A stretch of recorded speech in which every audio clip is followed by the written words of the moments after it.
moving along. I see what you did there. Like, for me to really get invested in the story, like, I at least have to have some character that I can, like, latch onto. And he's killing them off left and right. It's like...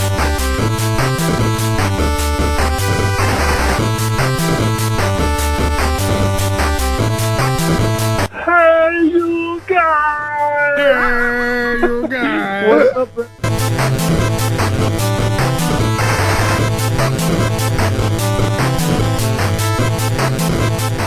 Hello, everybody, and welcome to the theretrorents Retro Gaming Podcast. This is episode 40. We are 4 decades old. And I am Al. I'm Nick. We are flying as the dastardly duo again. Kyle is not able to make it, and I know Travis is not feeling very well. So it is us again tonight, and that's okay. We'll geek out. We miss our boys. But we will be back together soon, I am sure. Yeah, and, get better, bros. Yeah, get better, guys. Feel better, the whole deal. But, yeah, man. How's it going? Busy as always up to something, but finally. How's moving going along? You got all that squared away? Moving along. I see what you did there. No pun intended, but so, moving along, but getting things packed up, still kind of zeroing in on the place, but starting to move forward. I'm hoping in the next 2 months or so to kind of hopefully get done with it. Great. Do you got a place picked out where you're gonna go, or? So I'm zeroing in on an area. I've done a couple scouting already, but now it's I'm kind of moving into zeroing in. Finally getting an agent and kind of making the final decision soon. So I guess the most important part of where you're going in Delaware. How far are you from the Dogfish Head Brewery? That's a good question. I have no idea. It's the only reason I haven't moved to Delaware. I'd find way too many excuses to stop there. I love their beer. Well, that's good. I mean, I'm glad that's moving along. There's definitely stuff going on in my neck of the woods that not quite ready to talk about yet until certain developments happen. We'll see how that goes.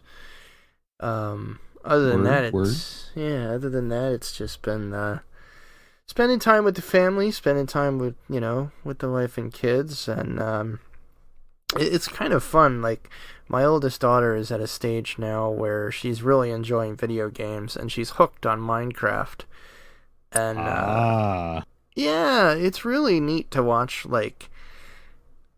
her little creative mind spin. And Paige has always been very creative, but the stuff that she comes up with, that she's doing in this game, and she's got names for all the little places. There is they had a map they released specifically for Xbox called Imagination Island. And it has all these different biomes, and it's sculpted to look a certain way, and there's a volcano, and then there's this snowy mountain, and because she found a polar bear up top of it, she calls it Polar Bear Mountain. And but stuff like that, where she's naming places, and she's I built I built Mia's house on Polar Bear Mountain, and it's wow, all right, you go ahead, you're enjoying that. And that's awesome. Yeah, it's been pretty cool watching her evolve, as a gamer, and I try to find stuff that I think she'll like, on Game Pass, or I'll pick up games for them and stuff. And I don't remember if you saw my extra live stream last November. I don't know. I can't remember. It feels so long ago. I know you donated. And that was fucking awesome. Okay, yeah. That was great. Yeah. But no, at lunch I took a break. I had started at about 4 a.m, and at about noon I took a break just to stretch, and I let Paige take over. And so I had the stream up and still going, and she was playing her favorite games. Her and her sister are obsessed with the Lego games. They love those. I've told you before, and I know I've mentioned it before, they know the Indiana Jones theme song Like, oh yeah, you were talking about this. Within like 2 notes because of the Lego games. And again, That's I know awesome. I mentioned it, but it's like I'll never forget it. The one night I thought they were sleeping in bed, and Raiders was on. And so I turned it on TV. Yep, as soon as that kicked on, all of a sudden I heard 2 little feet just haul ass from upstairs. Are you watching Indy on TV? Where's Shorty? It's pretty wild watching that stuff, as they get into it. But yeah, I mean, other than that, on kind of what I've been doing, what I've been playing, my wife is knee deep in Game of Thrones now, which is awesome. A little late, consider we're running up. We're running up on the final episode. Yeah, the very last one is on Sunday. Ooh. And I don't care how many people have their panties in a bundle on the internet. I'm thoroughly enjoying it. It's not what I thought it would be, and you know what? I'm glad. Otherwise, I'd be bored as fuck. Right. So you don't know what's coming down the pike, and it's not predictable. Yeah, I mean, some of it I saw coming, and a lot of that, I will say, is aided by the fact that I think once we were 1 or 2 episodes in this season, my wife was like, "Oh my god, all right, I have to watch this show. I really want to know what's going on because I'm already attached to these characters and I don't even know them." So we started a rewatch, and we're about halfway through season 2. And I think if you do that, like there was a Reddit thread on which ones you should watch, before this season. I say poo-poo on that. Hallmark. Yeah, but I say poo-poo on that. Like, watch the whole thing because... Watch it from the beginning. Yeah, watch it from the beginning because there is so much foreshadowing for every single thing that happens this season. Like, right down to, like, individual lines. There's stuff that has happened from the very first episodes. And it's like... people freaking out that it's going a certain way, and I'm trying not to spoil anything, but it's like, if you had done a rewatch, a lot of this does become pretty obvious. There are some complaints that it is rushed, and well, okay, it's a much more condensed season. So right. I get that. They do have to move quickly, and sure, I'd love them to be able to have, twice the amount of time to take the time and do what they want to do, but they don't. So they're doing what they can with what they got. And I don't know. I've always been one of those people that really try to enjoy something for what it is. And I think it's a great season. I'm going to be very sad to see it go. This has been... I'd almost say it's, her coming into the last season and then being able to like pick out characters and then going back to the first season might be to her benefit, because it is. When I started 100%. watching way back in season 1, I was like, okay, I'm liking these characters. I like where it's going, and poor choice on my part. One of them was Sean Bean. I'm like, oh, Sean Bean's in it. All right, let's go. And then by the end, I'm like, oh, it suck.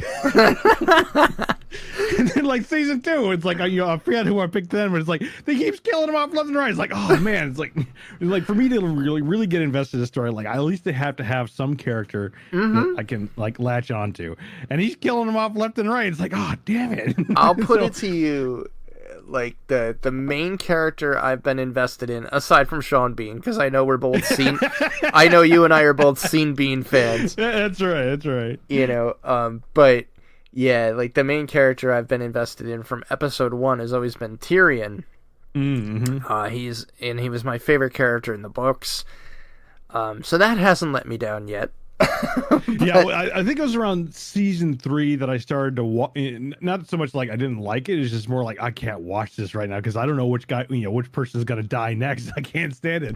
So now that I know it's coming to an end, and I know that they, certain characters have made it, it's like, okay, now I can at least focus on them. Yes. and kind of proceed forward, because it's gut wrenching. I think when totally you're trying to latch onto a character and like, oh, he's gone. All right, well that's the next one. Oh, gone. All right. Yeah, and that's and I'll say the books are the same way. Like I remember getting to each of those, landmark moments where it's like it completely jars you. As I know you and I are both longtime fans of fantasy, sci-fi and fantasy, and this was really that book that was the first one, in my opinion, to really break all those tropes. Good guys don't win. Yeah. Yeah, and yeah, that's why I kind of stuck with it, because it's like, okay, this is something really different, and like I almost say like brave in the sense, because like Yes. from like a TV series standpoint, it's like Oh yeah. you don't kill off your main characters. You want them to last through the whole thing, because you got your actors, but at the same time, it's like HBO is kind of the perfect platform. Like Oh outside of like the sex and violence, yeah. like There's a lot of that. if it was like Game of Thrones PG version type of thing, this would never fly on any of the No alphabet way. soup channels at all, because like again the characters are dying left and right. But now like I can't don't ask me to name one, but it seems like some have picked up on that fact, I think. Oh yeah. uh what was the recent one? I don't know. I almost always say Star Trek, but I don't think they've killed off too many of their characters. Yes. No, but I know what you're getting at. Season 1 to season 2, they shifted a little bit in Star Trek. But yeah, I think they kind of took a few cues from Game of Thrones, like, oh, it's okay to kill off like these big characters, and he doesn't necessarily mean main character, but characters that have been in the spotlight. Or completely change them to what you thought they were. Oh, so you did wind up checking out Discovery. Oh yeah, like I've like kind of gotten into it. It's like, okay, oh, isn't it great? I get it. Season 2, I think it really found its footing, though. I am loving Captain Pike in season 2. I have not watched season 2 yet. Oh man, season 2 is where it's at. I'm gonna have to watch it. I mean, I thoroughly enjoyed season 1. Yeah, like season 1's like, okay, it's like I get it now. I get where they're going, and it's like sign me up for season 2. And season 2, they're like knocking it out. I think it's already ended, but knocked it out of the park. Awesome. I'm gonna have to get back into that then. But yeah, it's funny you mentioned that. I think a lot of shows have taken cues from that and from Game of Thrones. And done similar things.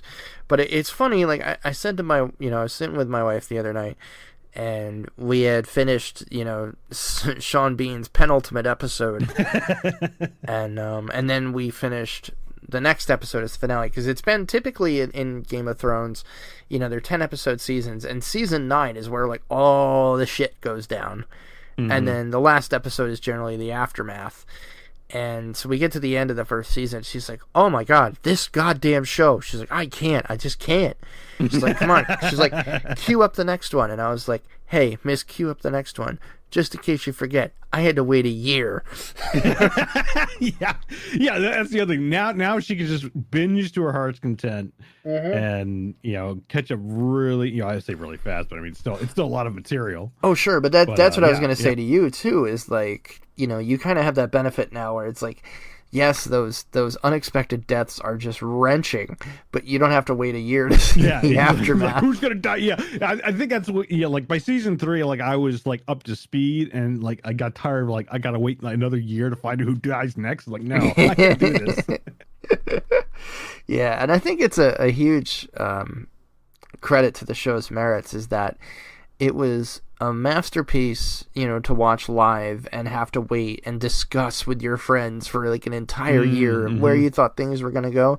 But it's also just as good to kind of rewatch it and binge it and see, does it hold up? Those clues and, like what was foreshadowed, things like that. Yes. No, it really, I think, for me, it holds up just as good, and I think that's a big credit to the show. Because when you do have to wait a year, it's kind of like, is it great because you're just anticipating it for so long, or is it great because it's great? And to me, this rewatch has kind of shown that this is just a great show. Like, these don't come around very often, and I don't know. It's like, I was gonna say it's my second religion since X-Files. And I gotta put Breaking Bad in there too. That was great. But yeah, so that's what we've been watching. As far as playing, I'm still playing a bunch of Assassin's Creed Odyssey. I'm telling you, brother, you got to check that out. Yeah, I gotta pick it up. I'll probably wait for it to go on sale somewhere. It's on sale coming up on the summer sale. Hold on, it's on sale right now. It's on sale now? Oh, okay. Yes, and it's a very good price. It's actually what I wanted to tell you tonight. Give me 2 seconds, and I think time is running out. Right now, Odyssey is not on sale on Steam. I think it's the Epic Store. Hold on. 1 second. Where the hell did I just... You know what? If it's not Epic, I know where it is. It's not Epic. It'd be on Ubi, wouldn't it? Or no. Humble Bundle. Humble Bundle has it. Humble Bundle is doing a sale on Odyssey, if I'm not mistaken. If the time didn't run out. Oh, I think it did. That sucks. But if it didn't, Odyssey was $30. Ooh. Oh, it's over. Oh well. It's over. Yeah. Oh well. There's always more sales. And it is honestly, it's worth it at full price. That is such a it's the best game to come out last year, hands down. And I'd even give it maybe a year or two before that. It's just a masterpiece. But so I still play that, and again, I think what I love about that so much is there's so many interesting side quests that are so great little, appetizer chunks that I can do on a weeknight that I have to go to the office. Like I play a quick half hour, and I get a really good dose of story and quest, and then I can just shut it off, and go to bed. But if I got 4 hours to kill and I want to really get into it, it's got that too, where you can just get into these layered stories. And I know you're a fellow history fan. Mm-hmm. You run into all the figures of the Greek age, Herodotus and Hippocrates, and Oh, nice. Oh, it's so good. It's just so good. And I think my favorite thing about it is if there's a modern day part of it, I have already forgotten it. You're just pretty much living in glances over. That's that's the part that always started annoying me. Yeah. I think it was like 4 or 5. I don't know, whatever it was. It was just like, just get on with it. Oh yeah, Black Flag fucking annoyed the shit out of me because I love Black Flag so much, and I love the pirate era. Like, get back to the sailing. Just get me on the goddamn ship. Cut this garbage. Yeah, I'm kind of glad they've gotten less full of themselves and just made that a very big backdrop that you pretty much don't even have to touch. That's good. But it's there if you want it. There's like the emails and all that other garbage. So I've been playing that. And I actually started playing again. I had it on Xbox, and I wound up getting it on PC because I like to see what I can push this PC to do. But I've been playing Vampyr. Did you hear about that one? No. What is this one? Vampyr. Vampyr. Okay. It was one of those games that was going to show off, Xbox and all them or whatnot. Beautiful game, first off, graphically. Very good looking game. It takes place post-World War I during the Spanish flu outbreak in England. And you you're a World War I medic coming home from the war. Basically, you get attacked soon after arriving, and you wake up in a pile of bodies with a thirst for blood, and you're a vampire. And what I love about it is that you're trying to figure out what the hell is going on, what has happened to you, but you're starting, once you kind of get over the initial shock and the tutorial and all that, you begin working as a doctor, because you are a medic. You work as a doctor at the hospital, trying to figure out how to combat the flu epidemic, while you're working the night shift and trying to do research to figure out what happened to you. And, you come to terms with your abilities and the things you can do.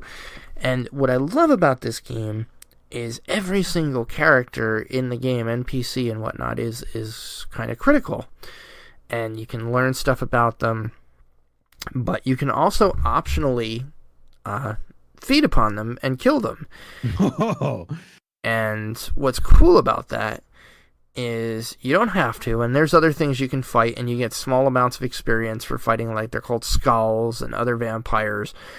But if you feed upon somebody, you get a massive boost to your experience.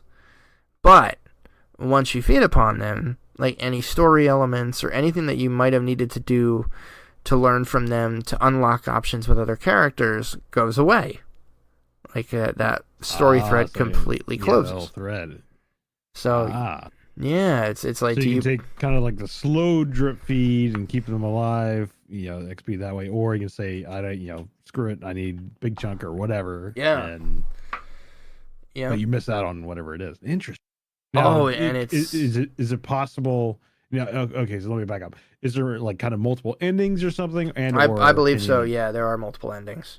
like keep them all alive or kill There's them that, like, all? and it's like done by districts, and like the more you feed Okay. upon, and the less you help people, the districts start falling into like decay, and Ah. I guess that affects the ending. But what I love about this is like up to this point, and I haven't played very far, but I am literally trying to get through the game without feeding on a single innocent, or even Nice. I should say a person, because when you get to the period.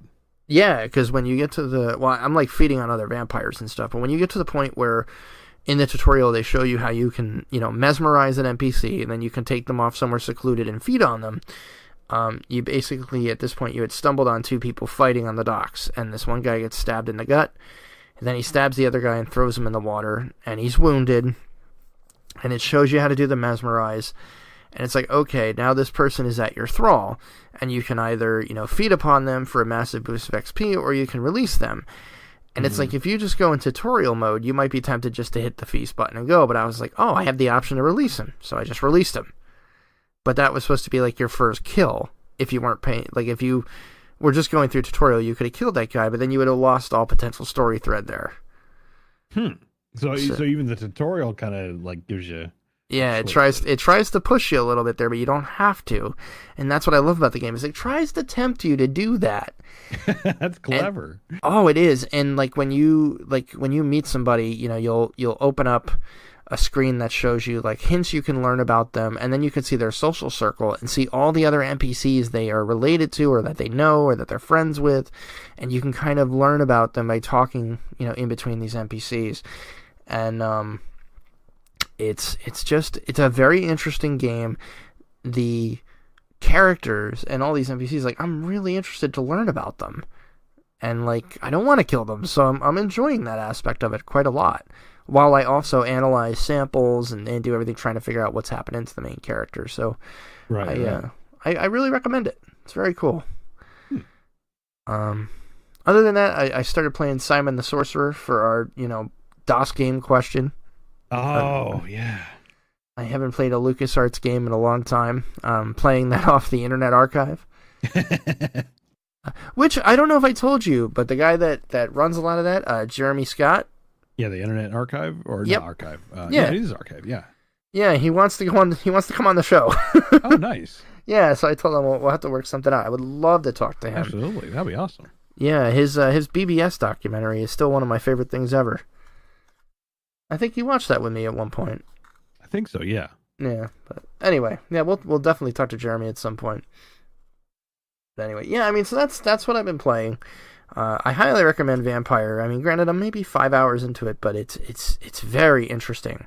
I like this temptation to, do you feed or do you learn? Or, it's very, very cool, and the atmosphere is very dismal. Very from hell. It reminds me a lot of From Hell. Now that is a class movie. Yes. Yeah, so if you like that, it is definitely that kind of atmosphere. So highly recommend it. But what about you? So I haven't played too much outside of my usual wheelhouse. Again, Clan War still going on in warships. Got through all the Tall Tales in Sea of Thieves. How was it? Hell of a lot of fun. Stem to stern. Oh man, it is like the final chapter, albeit long, is super awesome. Oh, great. The whole story is around you're collecting the parts and to this thing called the Shroud Breakers. It's like this kind of like Indiana Jones idol looking thing.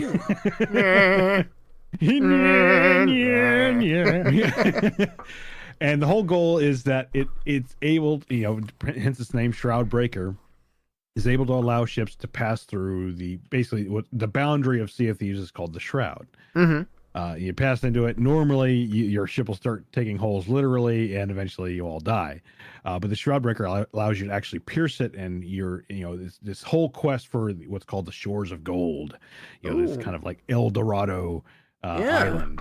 And the final chapter is you sailing to this island and working these vaults.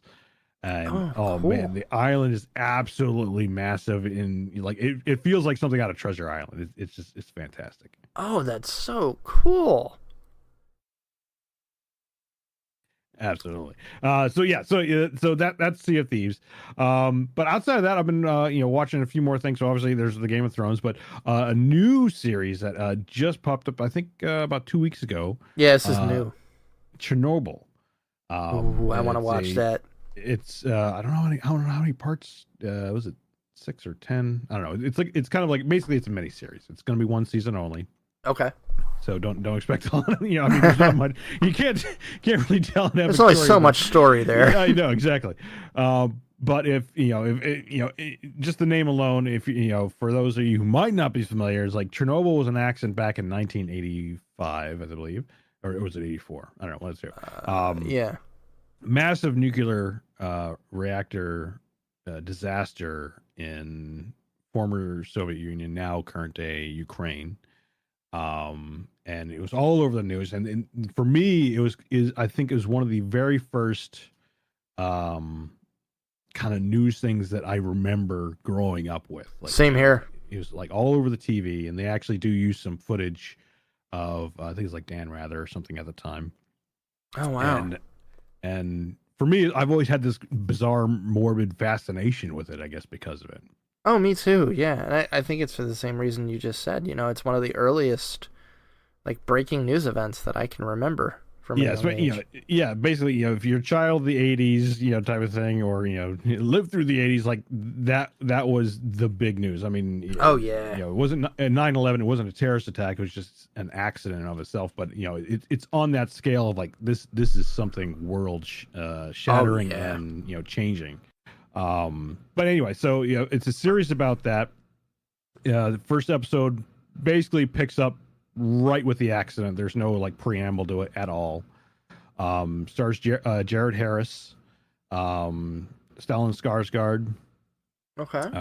And I'm trying to think who else. Love me some Stellan Skarsgård. Oh yeah. He's played Bootstrap Bill from Pirate Caribbean. He played the Gregor and Ronan.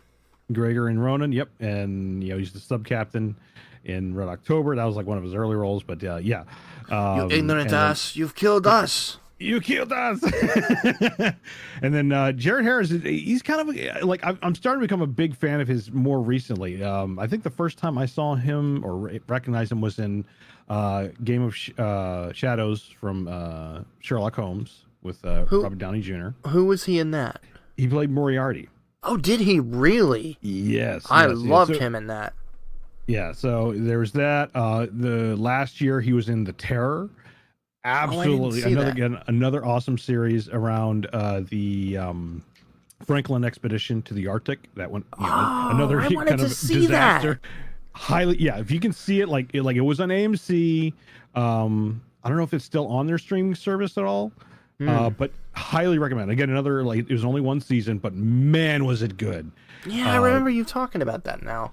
Yeah, from Ridley Scott, and oh man, it's such a journey. I don't want to get too far outside, but the Terror starts off, I'd say, fairly normal and kind of like the normal thing, but by the end of it gets very like mystical and it tries to obviously there's a lot of questions around what actually happened in the end to the Franklin expedition. Like obviously the boats were recently discovered and theorized, but they kind of like take that a narrative liberty I think in a very cool direction. Oh, I gotta watch that. What was the final moments of the Franklin expedition? So yeah, if you can find it somewhere, I'm gonna check that out. Definitely worth a watch. Anyway, back to Chernobyl. So yeah, it's only 2 episodes in, and oh man, am I hooked! But, don't watch this right before going to bed. Let me tell you, I did not sleep well that night. We'll just break the fourth wall here. We're both grown men approaching our 40s. It's like, woo, yeah. So, and for anyone out there, like if you've ever seen K-19, The Widowmaker, again, another great movie. That one still sticks with me. Oh yeah, there's radiation sickness scenes in that movie. Like it'll have that level of it, plus times 2 or 3. Like they kind of my God. up it a notch. So again, you gotta make sure you have a strong stomach and or be prepared to look away when people start puking essentially. But again, like if you're interested in Chernobyl or just fascinated by it, like I would highly recommend this. Like it has definitely hooked me. And with Game of Thrones ending, it's like here's another series that you can kind of I'm game, dial man. into. I am in. But yeah, so that's what I've been watching. Last week, I was at the USS New Jersey. As part nice. Of, the wargaming event. They're kind of touring all the various, I say battleships, but all the museum ships. They kicked it off with the New Jersey. So I was out there. If you go to my YouTube channel, Black Eagle Ops, I actually have 3D. I saw your new toy. Yeah, I saw your new toy there. New little toy. Yeah. I was able to like stream live on Facebook. I was kind of testing that out, but then I have other more solid footage. It's a 360 camera, so it's super cool. If you've never watched 360 footage, basically, if you watch it on a PC, you can use your mouse and kind of make it rotate. If you use a mobile device, you can actually I'd recommend sitting in a chair. Yeah, let me tell you about that. So rotate. So I saw you went live. Yeah. And I jumped on your feed, and I'm sitting in my chair that doesn't rotate, and I'm like, why the fuck is he filming the side of a goddamn tent? What is this? And then, I tilted to the side to talk to my daughter, and I saw the thing move, and I'm like, get the fuck out of here. So I stood up, and I started turning around. I'm like, oh, I get it now. But, dude, I was literally ready to type in your feed, are you fucking watching where you're pointing this thing? Yeah, so, I've learned to kind of, kind of tell people that, because if they're not up on it, it's like, yeah, I don't know what angle it actually defaults to when you open it. I think it can vary depending on your own position. I think it's based upon your compass direction. Yeah, I think so. Like if you're facing north, it knows where north is and will transmit that as part of the data feed and say, okay, if your phone's pointing north, I'm going to give you the north facing view. Yep, I'm 99% sure it could that's literally what it was be doing. the tent. And it was the side of the tent. It was a glorious canvas. And the thing is, I could rotate. I figured when I went back and watched my own footage, I realized when I was turning myself and the camera itself, the view wouldn't change. It would realize oh, the camera's turning on point, but I'm going to keep pointing, the view get out. selected is north. Yeah. Now, obviously, if I'm walking along, it's gonna obviously move that way. Right. But it's not doing the rotate. That's impressive. Yeah. So super cool. So I'm getting used to it. And I'm probably gonna do some more stuff with it. But yeah, if you're interested in in the USS New Jersey or even 360 stuff, definitely check it out. It's definitely worth a view. So yeah, I'll have to watch the full thing. I saw your test stream. I never did check out the full. I'm definitely gonna look at that though. Very cool. And then the last thing. So I've been obviously with my drive to work being 1.5 to sometimes 2 hours. I got a lot of time, so I've been doing a lot of podcasts. And one I stumbled upon, and I know maybe not a lot of our audience is going to be big on this, but I'm very big on it. It's movie soundtracks. Oh yes, sir.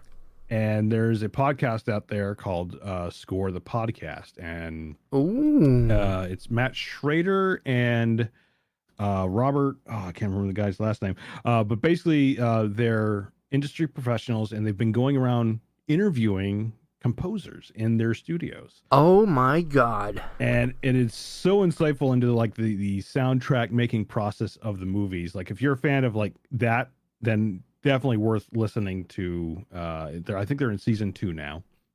But recently they've done I say companion, but it's kind of a split off. But it's called Blockbuster, made by Matt Schrader as well, and it plays like an audio, for all us old timey people, it sounds like a radio play, and it's around the kind of beginnings of Spielberg and Lucas. Back in the early days of Jaws and Star Wars, and set in the 1970s. Yes, exactly. And man, it is such a treat. Like it's it's a podcast format. I say podcast, but it's just audio. But it plays like a radio play. It's like an audio drama, yeah. And you can. It's like the best movie you can hear with your ears type of thing. Like you can visually see things based on the audio that's being played. It's no shit. So well. I literally just subscribed to both of them. Yeah, like highly recommend. Yeah, for like, those, if anything, at least do Blockbuster, like because it is kick ass. Well, for those who don't know, Nick and I have been friends many years, and he was my my first dealer in movie soundtracks. We got some good soundtracks here, yeah. Oh, yeah. First one's free. I might have mentioned this once or twice, but I also have something of an obsession with scores and soundtracks for films and in video games, especially video game OSTs. Mm-hmm. I love to collect, and so yeah, obviously I had not known about this podcast, and I am now going to be listening to every episode. Excellent. So there you go. You got something for your drive. Oh, that is awesome. Yeah, that's what I've been into. That's good, man. I mean, I'm going to be watching Chernobyl with the wife. I know we both wanted to really see that once Thrones is done. So we'll definitely be into that. Yeah, you're warning. Yeah, I think we already spoke a little bit before. Yeah, but warning to the audience: if you're interested in Chernobyl, don't have kids in the room, please. Oh yeah, that's you will give them nightmares. My kids have night terrors, and all they watch is fucking Mickey Mouse Clubhouse. So I don't want to encourage that. Itself, but oof, yeah, that is a nightmare in itself. Let me tell you. But yeah, so all right, so that's what we've been playing, what we've been watching. Let's move on to some release highlights that we got coming up. Indeed. There's some good stuff coming up, and there's some stuff that has been released. Rage 2 was released this past week, I believe. I've heard mixed reviews. I've watched a couple streams. It looks like it'd be fun for an hour or two. A couple hours, and for me at least, it seems like I'd get bored of it. It's Michael Bay blow up stuff and generic FPS. Action, yeah, nothing action. Yeah, nothing really that would hook me. I don't think. I could be wrong, but and the reviews seem to reflect, based on what I've seen of some streams and stuff, it's kind of the same deal. I think it's averaging in the low 70s, I believe. So sounds like a wait for sale. Now, the question, how buggy is it?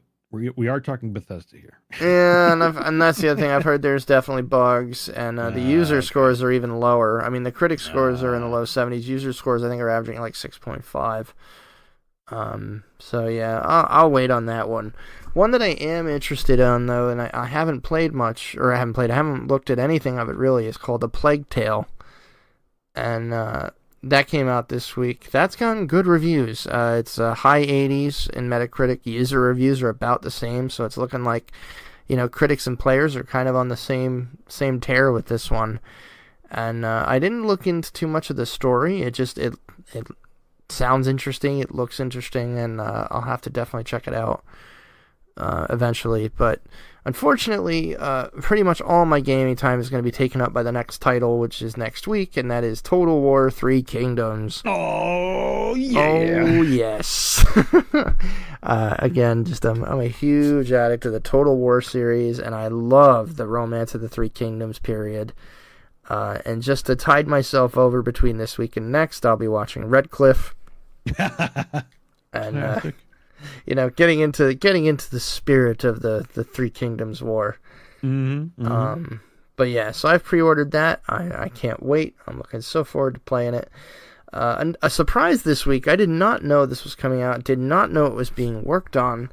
The Castlevania collection released on Steam. Wait, what? What is this? So this was... when did this hit? This hit May 16th, so yesterday. Okay. So on Steam now, you can buy this. It's $20. Castlevania 1, 2, and 3 from Nintendo. Really? Super Castlevania 4. Castlevania The Adventure, which I think was a Game Boy game, and I think it sucked, from what I remember. I didn't like it. Castlevania 2, Belmont's Revenge. another Game Boy game, I believe. Then Castlevania Bloodlines, which was the Sega one. Kid Dracula, never released in English before. And then finally, the last one in the collection is History of Castlevania, Book of the Crescent Moon. So, what the hell is that? I've never heard of that. But yeah, so $20. I mean, I'd say the first 4 in that collection, 1, 2, 3, and Super Castlevania 4, are definitely worth the grab. Bloodlines on the Genesis was very cool. Not a bad deal. Not a bad deal at $20. No, not for the whole mess. Yeah, that sounds pretty good. So yeah, that was a little surprised. I didn't see that one coming, didn't know it was coming, and there it is. So, but that's unless you saw any others, I think that's it on release highlights for the next week or so. Yeah, we kind of we're back into these weird doldrums. We kind of had a lot. Kind of like late winter, early spring, whatever it was. Yeah. But not much really on the horizon. I think Three Kingdoms was kind of like the last big one. Yeah, it's like our summer blockbuster, really. Yeah. Yeah, but I think that's it for releases. Moving on to news. We'll get something in there eventually. Yeah, right. Also, not a huge news week. So I did see that CD Projekt Red has pledged humane developer treatment because Cyberpunk, their upcoming game Cyberpunk, the development cycle is ramping up. We're getting closer to release, and it sounds like they are making a conscious effort not to chain their developers to their desk. That's good. Yeah, I appreciate that. I think a lot of companies should do that. I mean, I guess we'll see what happens once the game releases and the articles start coming out. I mean, if nothing else, I do think, I really credit a lot of the developers that were brave enough initially to start really bringing this whole thing to light. I know that's a scary thing to do. And, I'm glad that they, people are starting to see what's been going on. And hopefully it's starting to impact some positive change, and I think that seems to be the case. But we'll see after that game releases. Indeed. And the thing is, I always feel like CD Projekt Red tries to do right by everyone. They do it right. They just do it right. It's like they do it right by the players, and that I think with all the Witcher stuff, it has it been free DLCs or no, I guess no microtransactions or there's no microtransactions, but the DLCs that you do pay for, I think, have been very, very worth their money. Yeah, very meaty. Yeah, exactly. It never feels you're shortchanged. They don't do microtransactions. They're pretty upfront. Yeah. And yeah, so the fact that they're kind of coming out and we're gonna do right, not only hopefully by the players, but definitely by their developers, like that's good and maybe what's needed in the industry, and it's kind of a little bit counter, I guess, more or less, because who was it? Was it Gearbox? I don't know. Whoever the last one was. Something came out, I think. Nethersoft, the Mortal Kombat guys. Oh, maybe it's that. Yeah, they're like, oh yeah, we're gonna do something. Something. Yeah. It's like, or maybe it was Gearbox, but yeah. I know Nethersoft was the latest one. They get they fucking chained us to our desks and it sucks. And I worked 70-hour weeks for 4 months, or it was more than that even. It was unbelievable when I read it. I was like, how is that anything but slavery? Right. Except you're getting paid, I guess. And I think that's how the suits view it. But yeah. So anyway, it's coming to light, and I think that's a good thing. Indeed. So there's that. Epic Store's answer to Steam sales. What do we got here?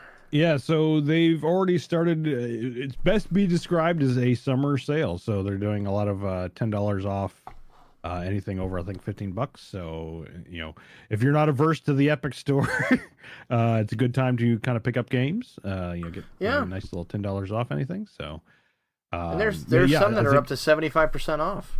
Yeah, even more, absolutely. So we're checking out sales there if you've been on the fence about stuff. And we've talked about Epic Store before, and it seems like they're really trying to put themselves into a competitive position against Steam, which I always think is a good thing. I'm not about jumping one platform to the other. I'm just healthy competition. I'm about the bunnies. Exactly. And actually, I don't know if everybody doesn't know this, because I know a lot of people don't want to have another thing running on their system, but they've also been jumping on the train of giving 2 games away every month. Yes, yeah. Usually, like, at least log in is like, okay, let me grab that. I may not Yep. play it right now, but I just add to the library. It's like, yeah. And the one that they just gave away is this one called Stories Untold, and I played this one maybe a year or 2 ago. Okay. You gotta check this out. It's one of those. Yeah. Go ahead. I was gonna say it's a very narrative-driven game. It's an adventure game, but it does like 4 or 5 different genres that evolve as you play it. The first part of it, like, you're coming home. I don't know, like, you're coming home to your parents' house, and it takes place in like the early '80s, and like it's got almost a very Stranger Things intro vibe, like the same kind of. Sorry, go ahead. Is it related to Stranger Things? Because it looked like the same type text, but it wasn't. But so I guess I was a little confused by that. I think that's what they were going for. I think they were. Like, this came out around that time. Similar, but not Stranger Things specifically. Yeah, not related to it. It definitely came out around that time, and I think they were pulling on the nostalgia of that.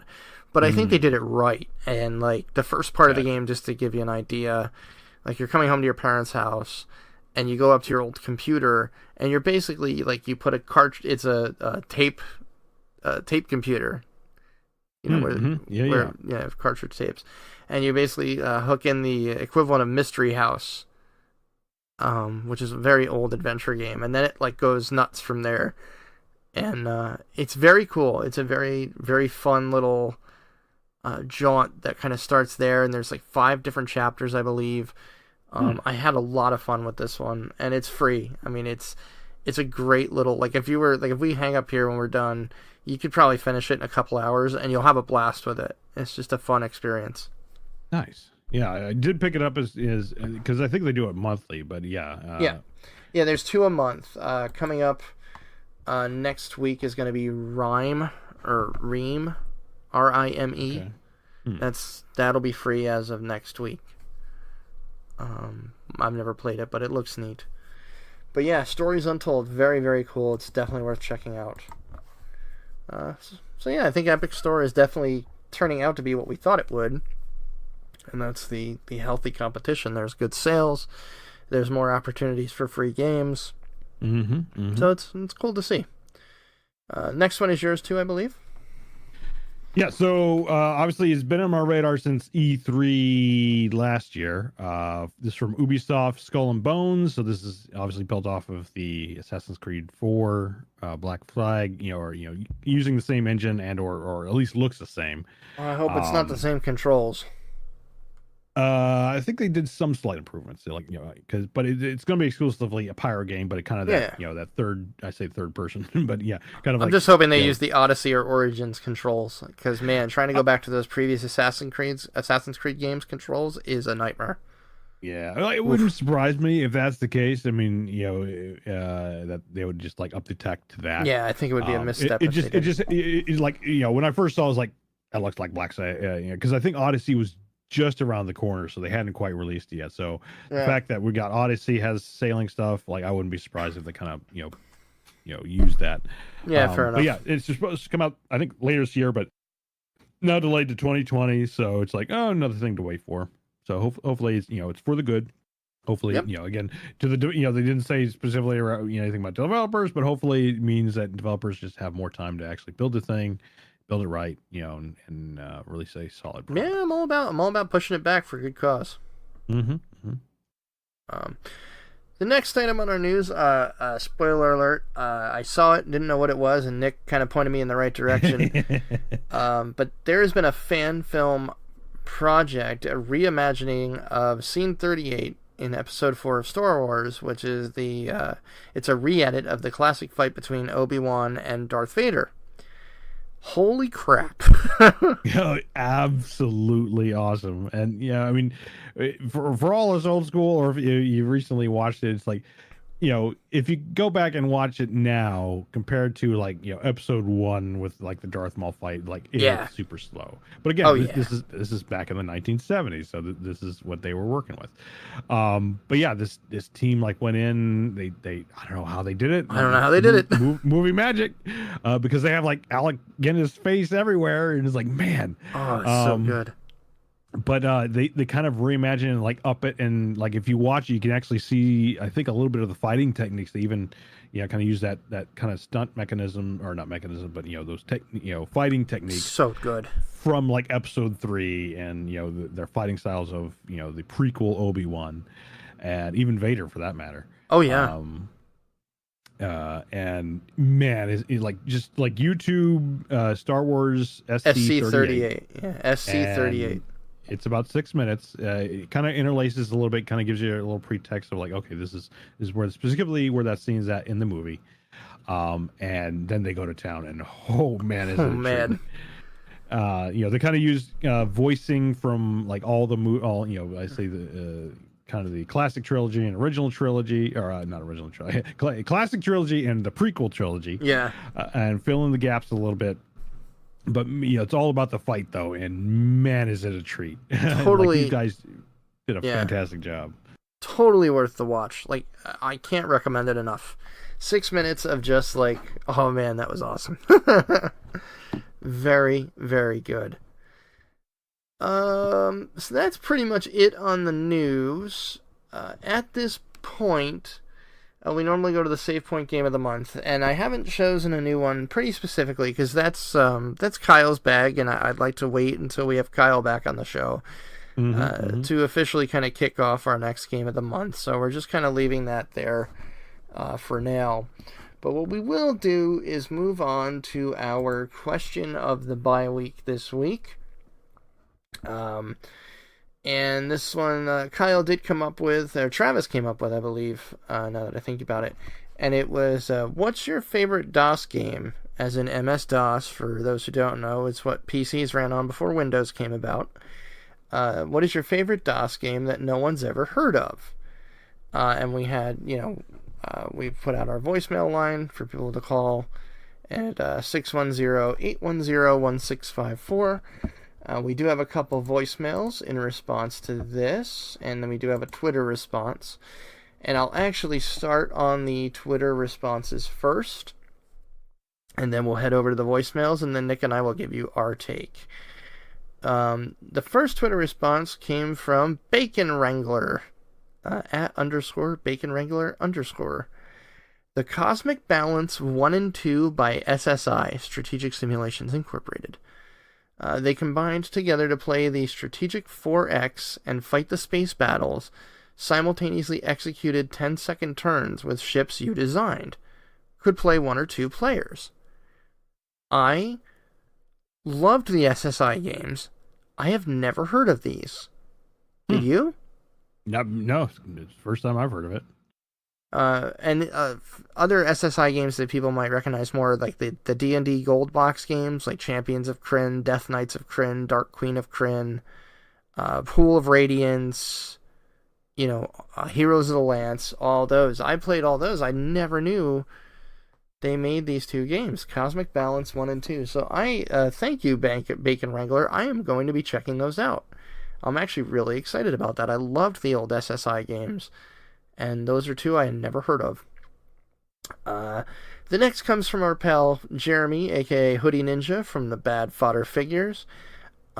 He said, Mass Effect DOS was really good, but I also liked the online part of Trace. What? What? I think he mistook DOS for DOS. It was a play on Spanish numbers. Play on Spanish. Oh, God love you, man. You are our Chip Chipperson. Yes, but I never did play the online part of Mass Effect 3, to be honest. But it was okay. Like, I mean, it was just kind of a horde mode, I think. It's never like a versus, so it was okay. All right, so we'll move on to our voicemails. We got 3 tonight. We got a new caller. Actually, I think we got two here. But the first caller is Blake from New Jersey. Thank you for calling in, sir. And this is his response to our question. Hey, this is Blake from New Jersey, and I gotta say, one of my most favorite all-time DOS games had to be Rogue. What a classic. Just thinking about it now makes me want to download it and play it on my new machine. Take care, guys. Have fun.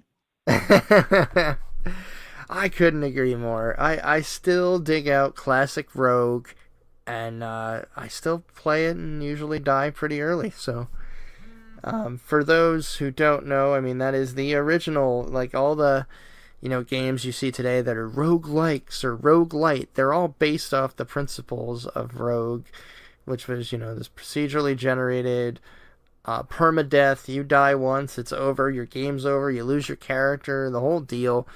Very challenging role-playing game. And it has been around, if I'm not mistaken, since the late 70s. I should have looked this up. Right.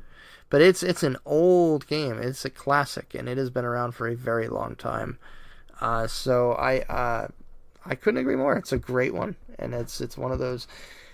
Sad to say, I don't think a lot of people know about now. I mean, they know about the genre. They hear roguelite, but I wonder how many people actually make the connection to the original game. So thank you, Blake from New Jersey. It was good to hear from you. Feel free to call again. All right, let's see who we have here. Hey, you guys! Hey, you guys! What's up, Brett? I can't break catch your message shortly before recording. Hopefully the message gets through. Brad, what the hell's going on with your phone? What is going on? Okay, it's not just you me. Can't ask a DOS he's like cutting question out and there. expect me not to answer. I mean, that's just not going to happen. Travis, you broke the streak, buddy. Oh, Jesus Christ, it was Chris. Kyle is probably off in Bangladesh or something, having fun and storming Bollywood. Holy headshot! I thought you were Fred French. DOS games. I'll tell you what, there's a bunch I can think of that nobody's heard of because I played a lot back then. But one that really struck my opinion was X-Men. I don't know if you guys knew there was an X-Men game, if you had any experience with it.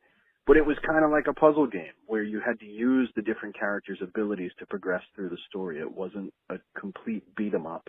There was a strategy element to it. It was still side-scrolling. But there were things like you would have to use Nightcrawler's teleport ability to teleport into something to get the key that you needed to open the door, that kind of thing. Really cool. I also had one of those demo discs that had like a bajillion shareware titles on it. And I remember stuff like Biomenace and Pickle Wars and just fun arcade side-scrollers. But awesome question. I can't wait to hear what answers you guys get. Have an awesome weekend, and I will catch you soon. Keep doing great things. Take it easy. Take it easy, holy headshot. Thank you for the call, sir. Now, is that X-Men, is that the same one that was on the NES? I don't think so. And I'm going to look this up now because I'm very intrigued. I don't know if I played this one. What was it called? You said Fall X-Men. of the Mutants, maybe? I don't know. Or like, I've never heard of one on DOS, and so it made me wonder, like, was the NES a port of that maybe? But if it's something different, then yeah, that news to me. I think it's called Fall of the Mutants. Well, no, and it was a sequel to one called X-Men Madness in Murder World. I've never heard of these. We're going to have to check the archive and see if it's on there. That's very interesting. Yeah, because I guess the X-Men is a top-down. It wasn't a side-scroller. Yeah. Something totally different. Yeah, I've never heard of this, Chris.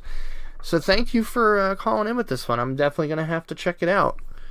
That's interesting. I never knew they had an X-Men game on on DOS. X-Men Madness and Murder World, Children of the Atom. Huh. No, Children of the Atom is like a fighter one. It's not a... Yeah, that one I remember. All right, and we have one more voicemail. I wonder who it could be from.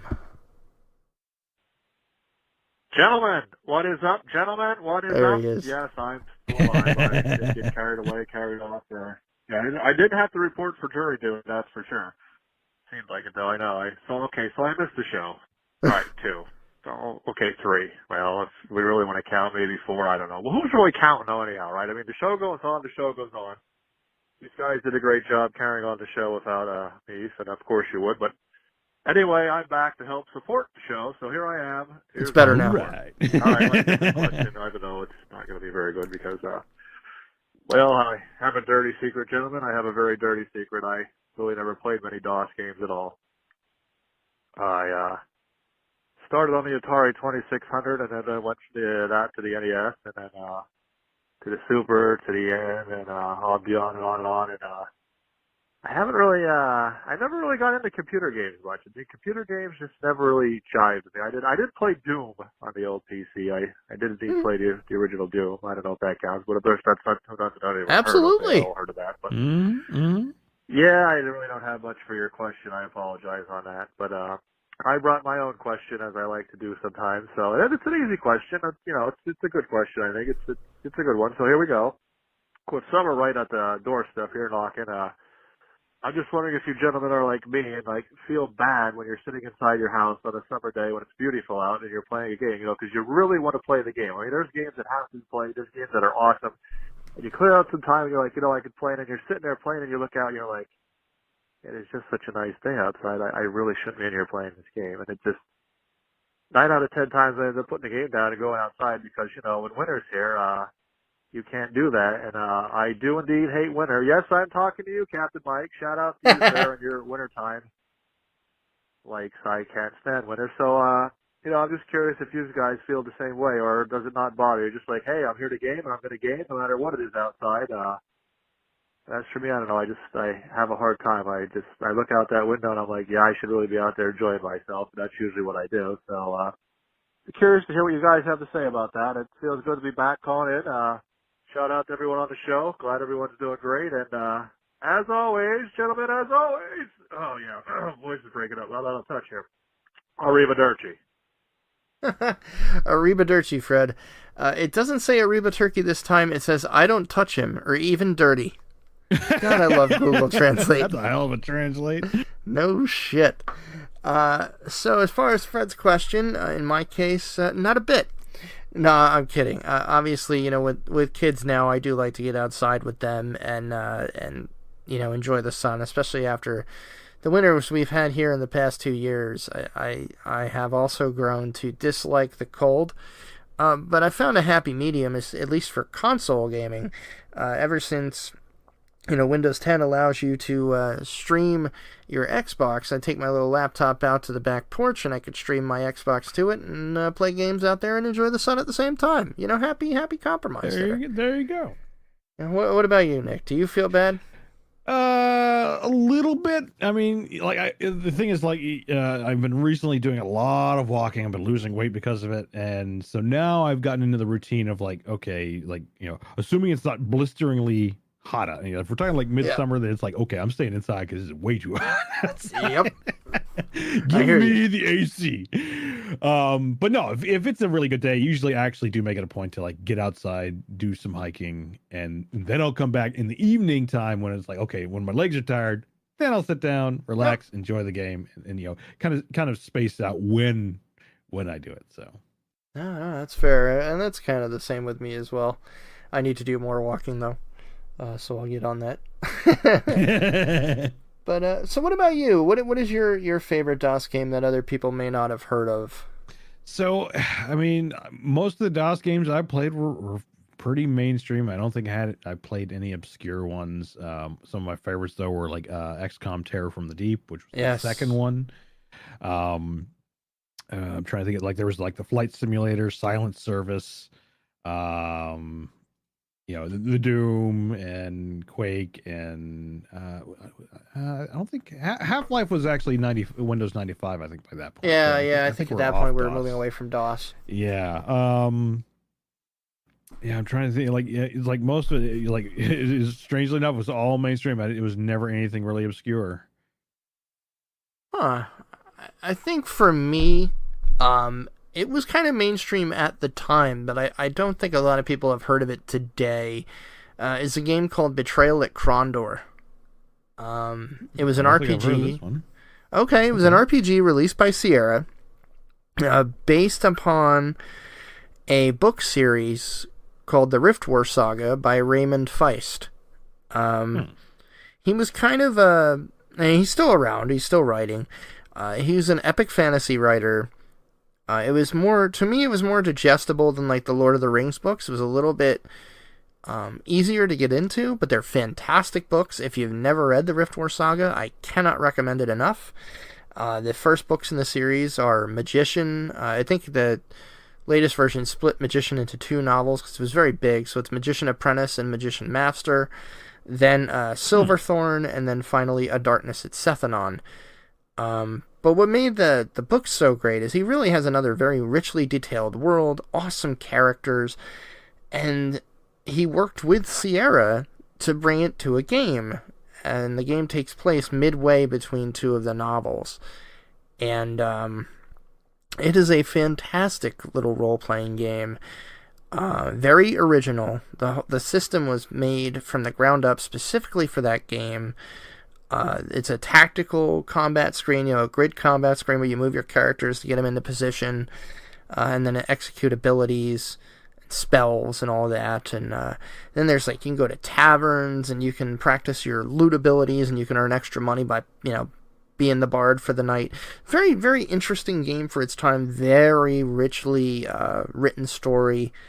And it's very good, and especially if you've read the novels, Betrayal at Krondor is just, it's like getting to jump into your favorite book and actually hang out with your favorite characters.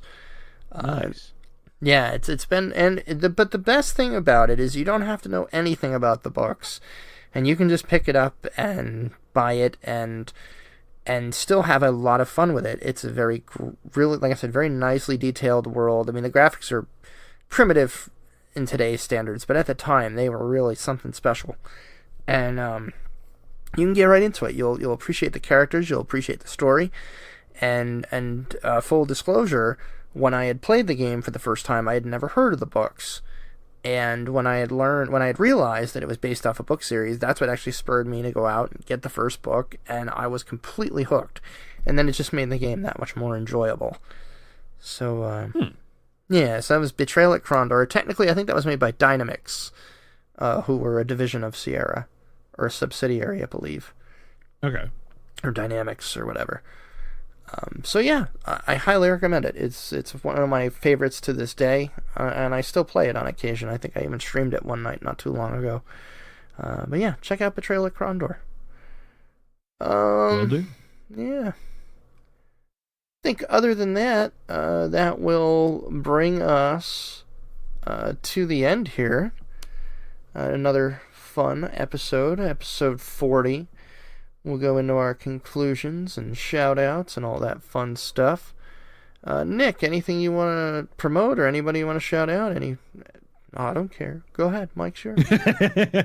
I don't think there's any major shout-outs. Again, if you want to see some cool Battleship New Jersey stuff, check out my YouTube channel, Lucky Lops. Yeah. I think that's about it. Awesome. I'm definitely going to check that out. I want to see the finished product. I'll just be in my rotating chair this time. Yeah, that's right. Whee! Nice tent. Yeah, big shout out to the fans. Again, we continue to grow, not just on the podcast, but the Save Point has really jumped in members lately, and I'm happy to see that.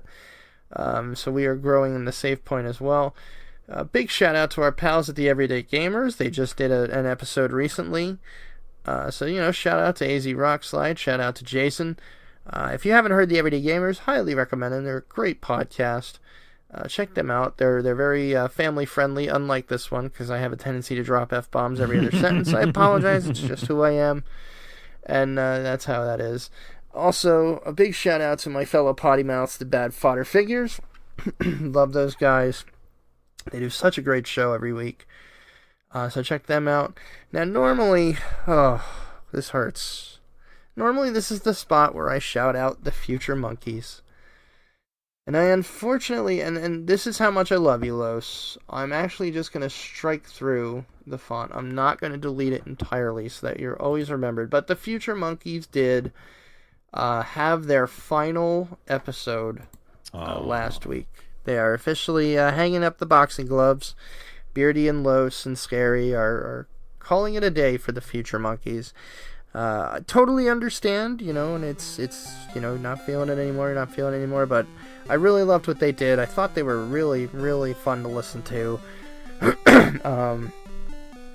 If you haven't heard them before, definitely check out their older episodes.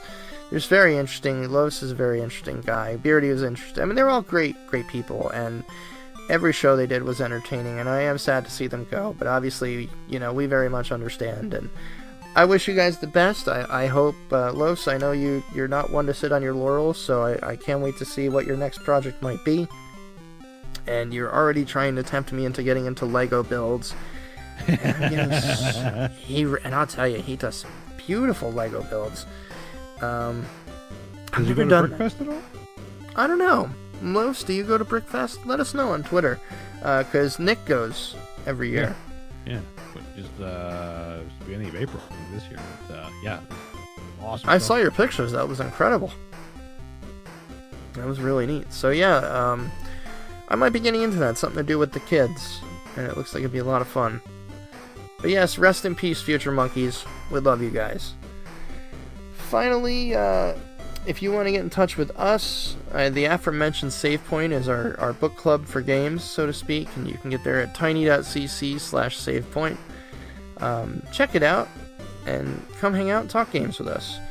If you want to email us, you can email theretrorents@gmail.com. On Twitter, you can reach the podcast at theretrorents. You can reach me directly at retrorentsal. Nick is at Black Eagle Ops. We're on Twitch. Oh, and Travis is as well as at SodaXBread. On Twitch, I'm also RetroRentsAl. Kyle is Kibis, Kibbis. Nick is Black Eagle Ops again, and Travis is SodaXBread. So feel free to stop by, say hi, ask questions, tell us about your favorite games. We love to interact with everybody, and it's always fun to interact with people that listen to the show. Absolutely. But other than that, we will bring episode 40 to a close. It is getting stuffy as hell in this back office. I gotta get an air conditioner in here. Other than that, we will catch everybody in 2 weeks. We'll be doing some interviews soon. I'm going to be reaching out to some people, and we're getting some of those scheduled. So keep an eye out for some special episodes. And until the next episode in 2 weeks, be cool, play games, don't be dicks. Peace out. Peace out.